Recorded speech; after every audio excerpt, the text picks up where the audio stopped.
Hi friends, praise the lord. ఈరోజు ఈ వీడియోలో పాత నిబంధన కాలంలో ఉన్న కాలేబు ఎవరు, ఆయన ఏం చేశాడు అనేది క్లియర్ గా చూద్దాం. మీరు కూడా టైం ఉన్నప్పుడు బైబిల్ అయితే చదవడానికి ట్రై చేయండి. కాలేబు గురించి సంఖ్యాకాండం 13వ అధ్యాయంలో క్లియర్ గా కనిపిస్తుంది. ఈ కాలేబు యూదా గోత్రం నుండి వచ్చినవాడు. కాలేబు తండ్రి పేరు యొపున్నే. ఈ యొపున్నే అనేవాడు కెనెజ్జీయుడు. ఈ యొపున్నే కుమారుడే కాలేబు. ఈ కాలేబు యూదా గోత్రంలో ప్రధానుడు. ఇది కాలేబు గురించి. ఇంకా ఇక్కడ అయిపోలేదు, ఆగండి. దేవుడు మోషేతో చెప్తున్నాడు, నేను ఇశ్రాయేలీలకు నేను ఇస్తానని చెప్పా కదా, పాలు తేనెలు ప్రవహించే కనాను దేశాన్ని. దేశాన్ని సంచరించడానికి అంటే స్పై లేదా గూఢాచారి దాన్ని వేగి చూసి రావడానికి, ఆ ప్లేస్ అనేది ఎలా ఉంది అనేది చూసి రావడానికి మనుషులను పంపు అని చెప్తాడు. ఎవరు పడితే వాళ్ళని కాదు, 12 గోత్రాల నుంచి ఒక్కొక్క గోత్రం నుండి ఒక్కొక్కరు అయితే రావాలని చెప్తాడు. ఎవరు ఆ గోత్రంలో ఎవరు పడితే వాళ్ళు కాదు, ఆ గోత్రాలలో ప్రధానులైన వారిని పంపాలని చెప్తాడు దేవుడు. మోషే యెహోవా మాట విని ఇశ్రాయేలీయులలో ముఖ్యమైన ప్రధానులను సిద్ధపరిచాడు. అప్పుడు వాళ్ళు పారాను అరణ్యం దగ్గర కాదేశు బర్నేయ అనే ప్రదేశంలో ఉన్నారు. అప్పుడు మోషే ప్రతి గోత్రం నుండి ఒక్కొక్కరిని ఏర్పరిచాడు. వాళ్ళ పేర్లు క్లియర్ గా వినండి. ఇది సంఖ్యాకాండం 13వ అధ్యాయం 4 నుంచి క్లియర్ గా కనిపిస్తుంది. మీకు టైం ఉంటే వీలైతే చదవడానికి ట్రై చేయండి. మీకు ఇంకొక డౌట్ వస్తుందేమో, ఈ 12 గోత్రాల గురించి నాకు తెలియదు బ్రదర్ అంటారా? కంగారు పడకండి, అది కూడా చూద్దాం. Flash back. అబ్రహాము ఇస్సాకును కన్నాడు. ఇస్సాకు యాకోబును ఏశావును కన్నాడు. యాకోబుకి లేయా, రాహేలు ఇంకా వాళ్ళ పని వాళ్ళని ఇద్దరిని పెళ్లి చేసుకుంటాడు. అలా యాకోబుకి 4 భార్యలు ఉంటారు. అంటే లేయా రాహేలతో పాటు వాళ్ళ దాసులను కూడా పెళ్లి చేసుకుంటాడు అనమాట. యాకోబుకు పుట్టిన 12 మంది, యాకోబుకి 12 మంది పడతారు. అలా యాకోబుకి 12 మంది కుమారులు పడతారు. మీకు ఈ వీడియో అర్థం కాకపోతే యాకోబు గురించి క్లియర్ గా వీడియో చేశాను, అది కూడా చూడడానికి ట్రై చేయండి. లింక్ అనేది డిస్క్రిప్షన్ లో ప్రొవైడ్ చేస్తాను. అది వింటే మీకు ఇంకా సింపుల్ గా ఉంటుంది, ఇది సింపుల్ గా అర్థమవుతుంది. దేవుడు ఇశ్రాయేలుగా మార్చాడు. అంటే యాకోబు సంతానం నుంచి వచ్చిన ప్రతి ఒక్కరిని ఇశ్రాయేలీలు అంటారు. ఇక 12 గోత్రాల నుంచి కనాను దేశాన్ని చూసి రావడానికి స్పై, గూఢాచారి లేదా వేగు చూడడానికి పంపిన వాళ్ళ పేర్లు ఏంటంటే, ఫస్ట్ గోత్రం వచ్చేసి రూబేను గోత్రంలో జక్కూరు కుమారుడైన షమ్మోయ. సెకండ్ గోత్రం నుంచి షిమ్యోను గోత్రంలో హోరీ కుమారుడైన షాపాతు. థర్డ్ గోత్రం యూదా గోత్రంలో నుండి యొపున్నే కుమారుడైన కాలేబు. ఫోర్త్ది ఇశ్శాకారు గోత్రంలో నుండి యోసేపు కుమారుడైన ఇగాలు. ఇక ఫిఫ్త్ గోత్రమైన ఎఫ్రాయిము గోత్రంలో నూను కుమారుడైన హోషేయ, అదేనండి యెహోషువ. ఆరవ గోత్రంలో బెన్యామీను గోత్రంలో రాపు కుమారుడైన పల్తి. 7వ గోత్రంలో సెవెంత్ గోత్రంలో జబూలోను గోత్రంలో సోరీ కుమారుడైన గదీయేలు. 8వ గోత్రంలో మనష్షే గోత్రం అంటే యోసేపు గోత్రానికి నూసి కుమారుడైన గది. 9వ గోత్రంలో దాను గోత్రంలో గెమీలి కుమారుడైన అమ్మిమయేలు. 10వ గోత్రంలో ఆషేరు గోత్రంలో మికాయేలు కుమారుడైన సేతూరు.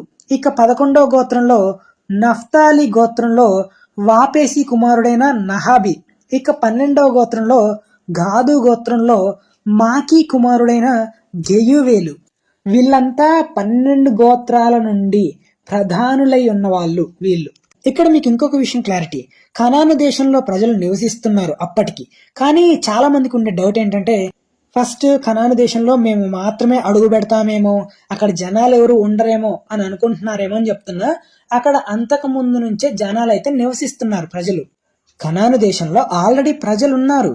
మోషే కనాను దేశం అనేది ఎలా ఉంది, ఆ దేశంలోని పరిస్థితులు ఎలా ఉన్నాయి నాకు చెప్పండి అని పంపిస్తాడు. ఇక్కడ మోషే నూను కుమారుడైన హోషేయాకు యెహోషువ అని పేరు పెట్టాడు.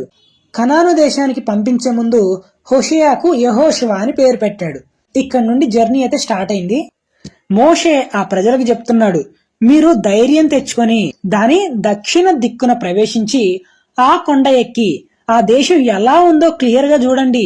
ఆ దేశంలో నివసించే ప్రజలు బలవంతులో లేదా బలహీనుల అనేది చూడండి. ఇంకా దేశం అనేది కొంచెం ప్లేసే ఉందా లేదా విస్తారంగా ప్లేస్ అనేది ఉందా అది కూడా చూడండి. ఇంకా వాళ్ళు నివసించేది భూమి ఎలా ఉందో చూడండి, మంచిదా చెడ్డదా అని చూడండి. వారు నివసిస్తున్న పట్టణాలు ఎలా ఉన్నాయో చూడండి. వాళ్ళు గుడారంలో ఉంటున్నారా లేదా కోటలో ఉంటున్నారా? ఆ భూమి సారమైనదా లేదా నిస్సారమైనదా? ఇంకా చెట్లు ఆ దేశంలో ఉన్నాయో లేదో చూడండి. ఇంకా మీరు ఆ దేశంలో కొన్ని పండ్లను తీసుకొని రండి, అవి ఎలా ఉంటాయో చూద్దామని చెప్తాడు మోషే. అంతేకాకుండా ఆ భూమి అనేది ఎలా ఉందో, మంచిదా చెడ్డదా అనేవి చూడండి. ఇవి చెప్పి మోషే 12 మందిని పంపుతాడు. ఆ టైం అనేది, ఆ సీజన్ అనేది ద్రాక్షలు కాసే టైం, సీజన్ అది. వాళ్ళు సీను అరణ్యం నుండి స్టార్ట్ చేసి హమాతుకి పోవు మార్గముగా రేహాబు వరకు దేశ సంచారం చేసి చూశారు. వాళ్ళు 40 రోజులు, 40 డేస్, 40 పగళ్ళు 40 రాత్రులు కనాను దేశంలో సంచరించారు. ఎలా ఉంది ఏంటి అనేది. వాళ్ళు అక్కడి నుండి దక్షిణ దిక్కుకు ప్రయాణం చేసి హెబ్రోనుకు వచ్చారు. హెబ్రోను అనే ప్రదేశానికి వచ్చారు. ఆ ప్రదేశంలో అనాకీయులు, అహిమాను, పేషయి, తల్మయి అనే వాళ్ళు అక్కడ ఉన్నారు.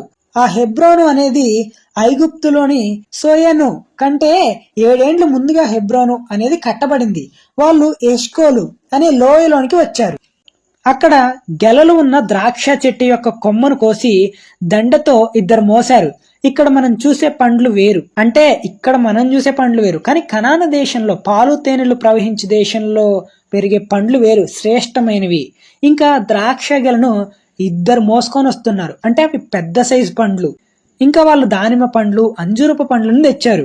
వాళ్ళు ద్రాక్ష గెలను బట్టి ఆ ప్రదేశానికి ఎష్కోలు అని పేరు పెట్టారు. వాళ్ళు 40 రోజులు 40 రాత్రులు 40 పగళ్ళు కానాను దేశంలో ఉన్నారు.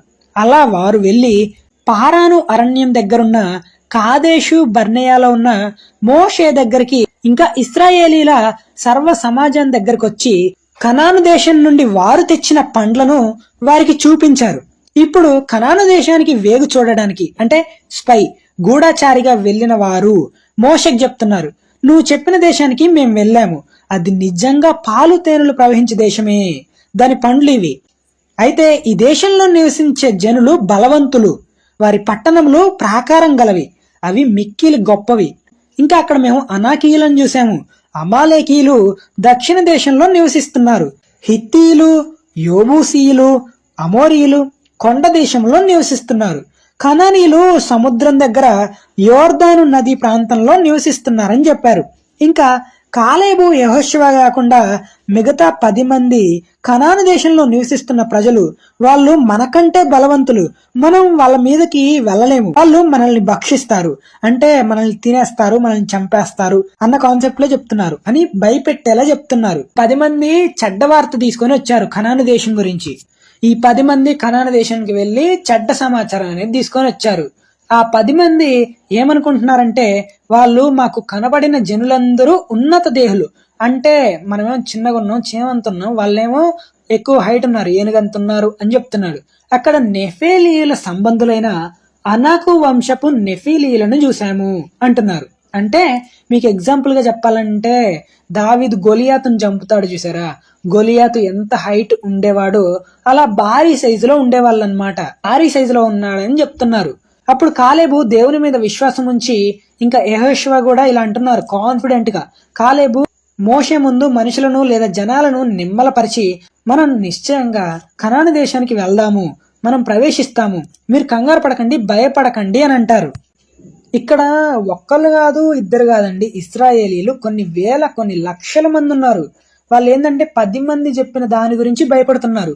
వాళ్ళేమో పెద్ద సైజులో ఉన్నారు, మేమేమో మిడతల్లా ఉన్నాము అని భయపడుతున్నారు వాళ్ళు. ఇప్పుడు ఇశ్రాయేలీలు ఇద్దరు చెప్పింది నమ్మకుండా ఆ 10 మంది మాటలు విని సర్వ సమాజం అంతా కేకలు పెడుతున్నారు, ఏడుస్తున్నారు. ఎందుకంటే ఇశ్రాయేలీల ప్రజలు 40 సంవత్సరాలు ఐగుప్తి బానిసత్వం నుండి బయటకు వచ్చారు. కనాను దేశానికి, పాలు తేనెలు ప్రవహించే దేశానికి దేవుడు రప్పిస్తానని చెప్పాడు కదా, ప్రవేశం మీకు లభిస్తుంది, నేను మిమ్మల్ని ఆ దేశం ఇస్తాను, స్వాధీనపరచుకుంటారని చెప్పాడు కదా, మరి దేవుడు ఇస్తానని చెప్పాడు. ఇశ్రాయేలీల ప్రజల మైండ్ సెట్ ఎలా ఉంది అంటే, ఐగుప్తు దేశంలో బానిసలుగా ఉన్నప్పుడు పనిచేసేటప్పుడు మాకు మంచిగా ఉంది, ఎలాంటి బాధ లేదు, కానీ ఎప్పుడైతే కనాను ప్రయాణం అయ్యామో మాకు శ్రమలు మొదలయ్యాయి. ఇప్పుడు కనాను దేశానికి వెళ్తే ఇప్పుడు పెద్ద సైజు ఉన్న అనాకీయుల చేతిలో చనిపోవడం ఖాయం, అంటే దేవుడు ఇక్కడి వరకు తీసుకొని వచ్చాడని సనుగుకుంటున్నారు. వాళ్ళు ఇక్కడ చనిపోవడం కంటే తిరిగి ఐగుప్తు దేశానికి వెళ్ళడం మంచిది అని అనుకుంటున్నారు. వాళ్ళు ఏమని మాట్లాడుకుంటున్నారంటే, మనం ఐగుప్తు దేశానికి తిరిగి వెళ్ళడానికి ఒక నాయకుడిని నియమించుకొని వెళ్తే అయిపోతుంది అని ఒకరితో ఒకరు మాట్లాడుకుంటున్నారు. అప్పుడు మోషే అహరోను ప్రజలను బ్రతిమలాడుతున్నారనమాట, సాగిలు పడ్డారు. అప్పుడు యెహోషువ ఇంకా యెఫున్నె కుమారుడైన కాలేబు బట్టలు చింపుకొని, ఇశ్రాయేలీల సర్వ సమాజం ఎదుట, మేము సంచరించి చూసి వచ్చిన దేశము మిక్కిలి మంచి దేశము, యెహోవా మన యందు ఆనందించిన ఎడల ఆ కనాను దేశంలో మనల్ని చేర్చి దానిని మనకిచ్చును. ఆ కనాను దేశం నిజంగా పాలు తేనెలు ప్రవహించు దేశమే. మీరు యెహోవా మీద తిరగబడకుడి. ఆ కనాను దేశంలో ఉండే ప్రజలను చూసి భయపడకండి. యెహోవా మనకి తోడై ఉన్నాడు, వారికి భయపడకండి అని అన్నారు. అప్పుడు ఆ సర్వ సమాజమంతా వాళ్ళని రాళ్లతో కొట్టి చంపాలి అని అంటుండగా ప్రత్యక్షపు గుడారంలో యెహోవా మహిమ ఇశ్రాయేలీయులందరికీ కనపడింది. దేవుడు మోషేతో ఇలా అంటున్నాడు, ఎన్నాళ్ళ వరకు ఈ ప్రజలు నన్ను అలక్ష్యం చేయుదురు? నేను ఎన్నిసార్లు వాళ్ళ ముందు సూచక క్రియలు చేశాను, అయినా నమ్మకం లేకుండా ఉంటున్నారు, అవిశ్వాసంగా జీవిస్తున్నారు, నేను చెప్పిన మార్గంలో నడవట్లేదు. నేను వారికి స్వాస్థ్యము ఇయ్యక వారిని హతము చేసి ఈ జనము కంటే మహాబలం గల గొప్ప జనాంగాన్ని నీ వలన పుట్టిస్తానని నీతో ఆల్రెడీ చెప్పాక మోషే అని దేవుడు అంటున్నాడు. అప్పుడు మోషే ఇలా అంటున్నాడు దేవుడితో, అయితే ఐగుప్తీయులు ఈ మాట వింటారు, దాని గురించి విందురు. నీవు నీ బలము చేత ఈ ప్రజలను ఐగుప్తీయుల బానిసత్వం నుండి రప్పించితివి కదా, వీరు ఈ దేశ నివాసులతో ఈ సంగతి చెప్పియుందురు. యెహోవా అను నీవు ఈ ప్రజల మధ్య ఉన్నావనియు, ఇంకా ముఖాముఖిగా కనబడినవనియు, పగలు అగ్నిస్తంభంగాను రాత్రి మేఘస్తంభంగాను మా ముందు నడిచావని వినియున్నారు కదా. కాబట్టి నువ్వు ఒక్క దెబ్బతో ఈ జనాలని చంపిన ఎడల నీ కీర్తిని గురించి జనాలు ప్రమాణపూర్వకంగా దేవుడు ఈ జనులకిచ్చిన దేశమందు వారిని చేర్చుటకు శక్తి లేక యెహోవా వారిని అరణ్యంలో వారిని సంహరించునని చెప్పుకొందురు అంటాడు. ఈ మోషే ఏం చెప్తున్నాడంటే దేవుణ్ణి నిమ్మలపరుస్తున్నాడు అనమాట. దేవుని కోపం వస్తుంది, అయినా ఏం కాదులే ప్రభా, క్షమించు ప్రభా అని అంటున్నాడు. అప్పుడు మోషే దేవుణ్ణి బ్రతిమలాడుతున్నాడు. యెహోవాకి ఈ ఇశ్రాయేలీల ప్రజల మీద దోషం అనేది రాబోతుందని మోషే ప్రజల గురించి బ్రతిమలాడుతున్నాడు. చివరికి దేవుడు చెప్పింది ఏంటంటే, ఇశ్రాయేలీలు నన్ను నిండు మనస్సుతో ఆరాధించలేదు, ఇశ్రాయేలీలను కనాను దేశంలోనికి ప్రవేశం అనేది ఉండదు, వాళ్ళు కనాను దేశాన్ని స్వాధీనపరచుకోరు, వాళ్ళు కనాను దేశాన్ని చూడరు అని చెప్తాడు. కానీ కాలేబు హృదయపూర్వకముగా నన్ను అనుసరించాడు, ఆ హేతు చేత అతడు పోయిన దేశంలో ప్రవేశపెట్టెదను. కాలేబు ఇంకా అతని సంతతి దాన్ని స్వాధీనపరచుకొనును. యెహోషువ ఇంకా కాలేబు మాత్రమే కనాను దేశాన్ని స్వాధీనపరచుకుంటారని దేవుడు చెప్తున్నాడు. ఇంకా మిగతా వాళ్ళు ఈ ప్రయాణం మధ్యలోనే చనిపోతారు. అది కూడా ఎక్కడుంటుందంటే సంఖ్యాకాండం 14వ అధ్యాయం 37వ వచనంలో కనిపిస్తుంది. ఈ 10 మంది చెడ్డ సమాచారం తీసుకొచ్చారు కదా కనాను దేశం గురించి. చెడ్డ సమాచారం తెచ్చిన వాళ్ళు యెహోవా సన్నిధిన తెగులు చేత చనిపోయారు. ఇక్కడ కాలేబు యెహోషువ మాత్రమే ప్రవేశం ఉంటుందని స్వాధీనపరచుకుంటారని చెప్తున్నాడు. ఇక్కడ కాలేబు గురించి సంఖ్యాకాండం 14:15 ఇంకా యెహోషువ గ్రంథం 14:15 క్లియర్ గా ఉంటుంది, చదవడానికి ప్రయత్నించండి. కాలేబు కనాను దేశానికి వెళ్ళినప్పుడు 45 సంవత్సరాలు గలవాడు. మనుషులెవరికి భయపడకుండా చూసింది చూసినట్టు మోషేకి సర్వ సమాజానికి వర్తమానం తెచ్చాడు. కాలేబు 80 సంవత్సరాల వయసులో కూడా దేవుని మీద విశ్వాసంతో ఇలా అంటున్నాడు, ఇశ్రాయేలీయులతో అరణ్యంలో నడిచిన ఈ 45 సంవత్సరాలు అయినను నన్ను సజీవునిగా కాపాడి ఉన్నాడు. ఇదిగో నేనిప్పుడు 85 సంవత్సరాల వయసు గలవాడును. మోషే నన్ను పంపినప్పుడు నాకెంత బలమో నేటి వరకు నాకంతే బలం. దేవుడు కాలేబుకు తోడుగా ఉన్నాడు. కాలేబు ఎక్కడికి వెళ్తే అక్కడ వారి దేశాన్ని స్వాధీనపరుచుకునేవాడనమాట. ముందుగా హెబ్రోను అనే కొండ ప్రాంతాన్ని దేవుడు యెఫున్నె కుమారుడైన కాలేబుకి స్వాస్థ్యముగా ఇచ్చాడు. హెబ్రోను అనేది కొండ ప్రదేశం. పూర్వం హెబ్రోను పేరు కిర్యాత్ అర్బా. ఇంకా అక్కడ అనాకీయులు, అర్బా అనేవాడు అనాకీయులలో గొప్పవాడు. అప్పుడు దేశం అనేది యుద్ధం లేకుండా నెమ్మదిగా ఉండేది. అర్బా అనేది అనాకీయుల పట్టణం, అదే హెబ్రోను. కాలేబు అనాకు యొక్క 3 కుమారులను దేశం నుండి వెళ్ళగొట్టాడు. వాళ్ళ పేర్లు ఏంటంటే, ఇది యెహోషువ గ్రంథం 15వ అధ్యాయం 14లో కనిపిస్తుంది. యెహోషువ గ్రంథం 15వ అధ్యాయం 14వ వచనంలో కనిపిస్తుంది. వాళ్ళ పేర్లు ఏంటంటే పేషాయి, అహిమాను, తల్మాయి. అనాకీయుల వంశీయులను వెళ్ళగొట్టి వారి దేశాన్ని స్వాధీనపరుచుకున్నాడు. అక్కడి నుండి అతడు దెబీరు నివాసుల మీద పోయెను.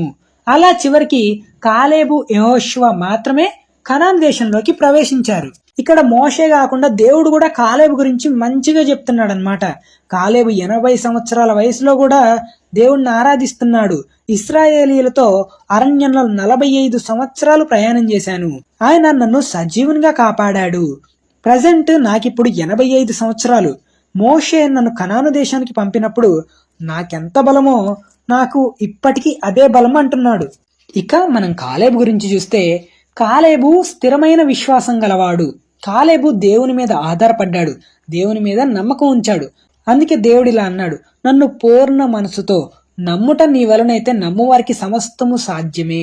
కాలేబు దేవుణ్ణి నమ్మాడు హృదయపూర్వకముగా, ఇంకా నిండు మనసుతో ఆరాధించాడు. దేవుని ఆజ్ఞలను, దేవుని మాటలను అనుసరించాడు. దేవుణ్ణి నమ్మి విశ్వసించిన ప్రజలకు దేవుడు తోడుగా ఉంటాడు. కనాను దేశానికి వెళ్ళిన 10 మంది కనాను దేశంలో ఉన్న ప్రజలను చూసి భయపడ్డారు. ఎగ్జాంపుల్ గా చెప్పాలంటే ఒక సబ్జెక్ట్ ని చూసి ఎగ్జామ్ లో భయపడుతూ ఉంటారు. ఆ సబ్జెక్ట్ అనేది ప్రిపేర్ అవ్వరు, దాన్ని చూసి భయపడతారు. వాటిని చదవకుండా దేవుడికి ప్రార్థన చేస్తే ఏమైనా యూజ్ ఉంటుందా? యూజ్ ఉండదు కదా. సబ్జెక్ట్ ఏం చదవకుండా దేవుడి మీద భారం వేశానని ఎగ్జామ్ రాస్తూ ఉంటారు. అలా వాళ్ళు పాస్ గారు ఆ సబ్జెక్ట్ మీద భయపడి. కానీ కాలేబు మెంటాలిటీతో ఉన్న వాళ్ళు ఎలా ఉంది అంటే ఎగ్జామ్స్ అనేది అన్ని సబ్జెక్ట్స్ పర్ఫెక్ట్ గా ప్రిపేర్ అయ్యి దేవునికి ప్రార్థించి ఎగ్జామ్స్ రాసి పాస్ అవుతారు.